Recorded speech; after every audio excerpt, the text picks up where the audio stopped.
Hello, in this video I'll show you how to achieve better skin tones for your photos in case you have photos whereby the skin tones or the skin color is not matching and doesn't look pleasing to you as a photographer. So in this video I'll show you all that in less than 10 minutes. So simply like the video and don't forget to subscribe. And by the way, to learn how I was able to do the skin retouching in less than 10 minutes, you can as well learn skin retouching in less than 10 minutes by watching the previous video. So this is more of part 2, whereby I can show you, or I'll show you how to get better skin tones for your photos in less than 10 minutes. So for this, I'll basically come to the image after importing it, and in order to get skin tones that are perfect, I'll basically use a technique of using the gradient map tool to first of all map these colors from the darkest to the brightest color of the skin tone. So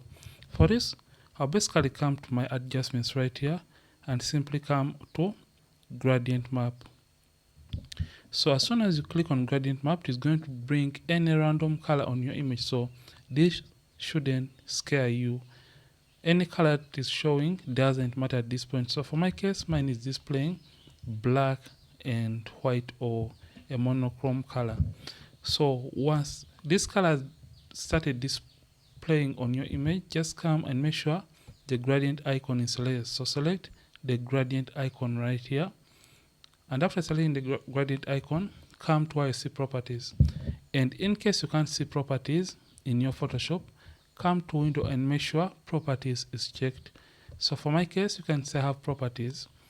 So we have selected properties and the properties window is now displaying. So the next step that you have to do, come and turn off the gradient layer by clicking on the eye icon.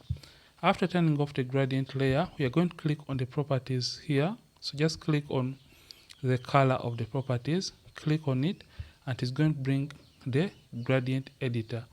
So when it brings the gradient editor, come and make sure the sample size is set to 5x5 average, because we want to sample accurately on every individual color, and make sure sample all layers is checked and show sampling ring is checked right here.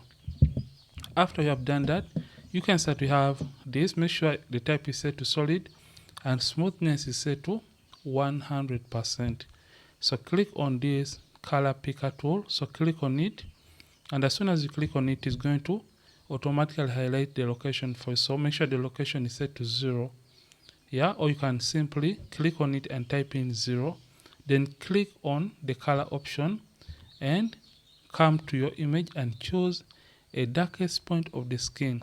Don't choose a black point, choose the darkest point of the skin. So for this, I'll just choose this area as the darkest point of the model skin, and I'll click OK. Then click on this right hand mouse pointer. The location is 100% or 100. Then click on the color option and click on the brightest area of the skin. Click OK. Then click in the middle right there. Type the location to 50 so it can be right in the middle. Then click on the color option and click on any mid-tone color. So click on any color that you feel is the mid-tone. So I'm just going to click on this color as my mid-tone color.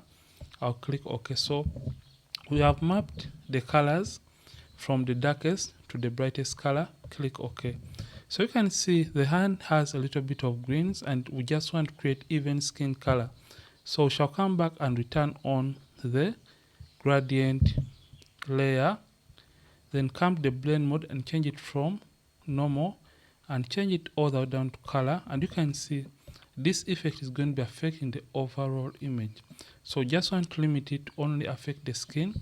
Come to this layer mask and press Ctrl I, or you can use Command I on the keyboard. Command I, or you can use Ctrl I to invert the color, and it is going to be hidden behind the black mask. Then come to the brushes and get the brush tool, and for settings, make sure the hardness is set to 0. Soft round brush is selected. The mode is set to normal. Opacity is 100%. The flow is 100%. After you have done that, the next step is going to be making sure that you have black and white on these two color swatches. In case you have any color that is not black and white, you can simply press D on the keyboard, or you can reset by clicking on the tiny color swatches to set this black to black and white. Then to switch between black and white, you can use the arrow key and make sure white is the top color, or you can use X on the keyboard to switch between black and white. So we just want to reveal the color grading that was hidden behind this black layer mask by painting using a white brush. Remember, in Photoshop, white is going to reveal and black is going to hide. So you increase on the size of the brush by using the square bracket keys on the keyboard, the right square bracket key on the keyboard, and start painting like that. So brush over the skin like that, and you can see right now the skin is going to be uniform. So avoid areas that have makeup like the lipstick and some areas whereby foundation was applied onto the subject or the client in the beautification process. So take your time as you're painting. You have to avoid the eyebrows. So as soon as I start painting on the hand, you can see that the hand is going to have a very nice and uniform color with the face, and it's going to look uniform. And we have immediately gotten rid of the green color cast from the hand. So we're going to do this and later on refine it to our taste or our liking. So I'm just going to quickly do this because I don't want the tutorial to be the usual lengthy videos on the channel. So I'm just going to quickly paint like that.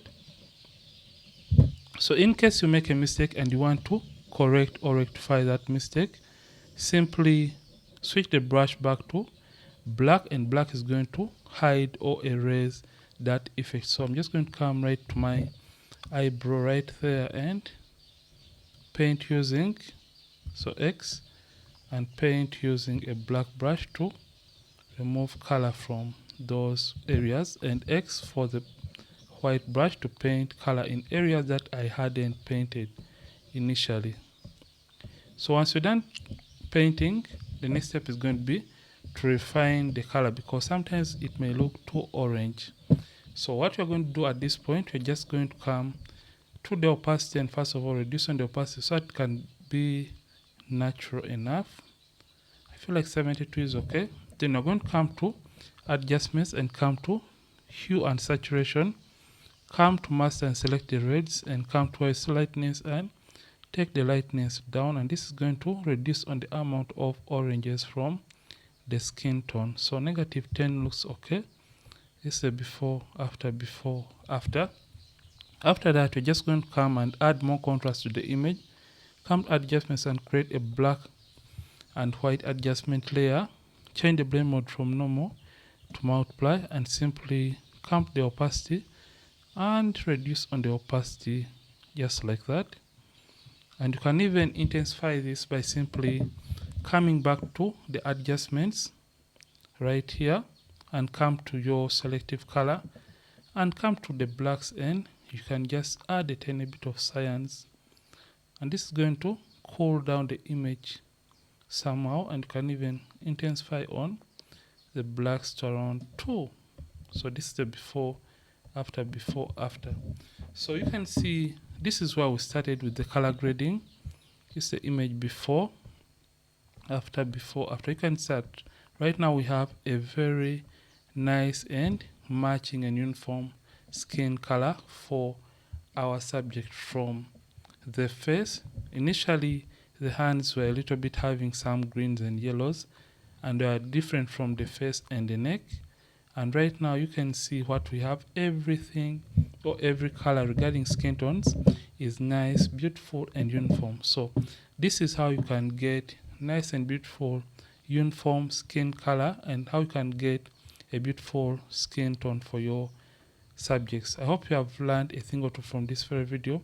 Don't forget to like the video and don't forget to subscribe in case you've been watching and you aren't subscribed.